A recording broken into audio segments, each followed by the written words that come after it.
Bonjour tout le monde, j'espère que vous allez bien. Vous vous demandez sûrement comment commencer, vous êtes peut-être même débutant dans l'univers du dessin. Alors aujourd'hui, je suis là pour vous, mais qui suis-je pour répondre à ces belles questions? Comment vous aiguiller dans tout ça? Je suis Richard Cameron-Morneau, artiste multidisciplinaire. Alors, comment commencer dans le monde du dessin? Moi, ce que je vous suggère fortement, c'est de commencer par faire des croquis, apprendre à dessiner et tout ça. Vous n'êtes pas obligé de savoir dessiner comme le plus grand dessinateur au monde, mais il suffit de commencer un petit 5 minutes par jour à griffonner par-ci, par-là. Quel papier, par contre, là, utiliser pour le dessin? Bien, ça peut être le papier de l'imprimante que vous avez à la maison, ça peut être le petit carnet de croquis, le carnet de notes, et ça peut être même un plus gros pad à croquis. Tu sais, comme vous voyez, on ne se casse pas la tête, que ce soit dans les grands magasins ou dans les magasins bon marché. Vous allez pouvoir vous trouver de quoi pour griffonner et tout simplement dessiner.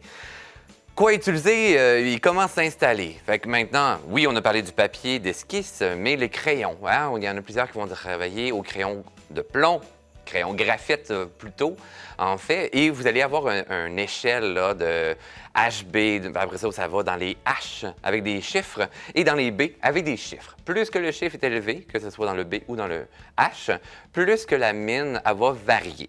Vers les B, c'est que la mine est très grasse, elle va être de plus en plus noire, mais elle s'étend très facilement, mais aussi ça va beurrer facilement la main comme votre cahier ou les meubles. Et dans le H, plus que la mine est avec un chiffre élevé, plus qu'elle est rigide et plus que vous risquez de graver sur votre papier. Donc, moi, j'utiliserais à ce moment-là du HB, le bon vieux qu'on utilise à l'école. Les marques, ça varie d'une marque à l'autre, mais encore là, à ce moment-là, prenez le bon marché ou la marque maison, ça va faire vraiment l'affaire. Moi, personnellement, j'utilise un stylo à billes à l'encre bleue et tout ça, ou à l'encre noire, tout dépendant comment je vais avoir trouvé mon crayon, peut-être sur la table de l'hôtel ou voilà. Hyper important après ça pour comment on s'installe. Il y en a plusieurs qui vont dire « Ouais, mais on a besoin d'un plein incliné, la table à dessin. » Investissez pas dans une table pour l'instant. Si vous êtes confortable, assis dans le coin du divan, en petite boule, le pad sur les genoux, moi, personnellement, c'est la façon que je travaille et que je crée, assis dans un escalier, en plein air, etc. Donc, l'inspiration va venir facilement si vous êtes à l'aise. Si vous installez comme dans les règles de l'art, oubliez ça. Ensuite, bien, on va se lancer à l'aventure du coloriage, la mise en couleur et tout ça. Alors, à ce moment-là, moi, ce que je vais faire, bien, je vais me lancer un peu avec du coloriage. Si jamais je ne suis pas encore assez habile pour dessiner ma création, bien, on peut y aller avec des images qu'on a déjà, qu'on peut trouver sous la main. Et après ça, on va faire la mise en couleur. Crayon de bois, marqueur à l'alcool, plein de façons. Là, je vais vous parler des médiums après. Les médiums étant, dans le fond, le type de matériel, donc crayon ou de bois, etc. Vous pouvez prendre des cahiers à colorier qui sont déjà prémontés et vous lancer à l'aventure pour apprendre à faire vos clairs-obscurs. Par la suite, après ça, vous pouvez vous lancer sur des types de papier. Vous allez dessiner votre propre image, par exemple, comme ceci, et vous allez le créer par vous-même.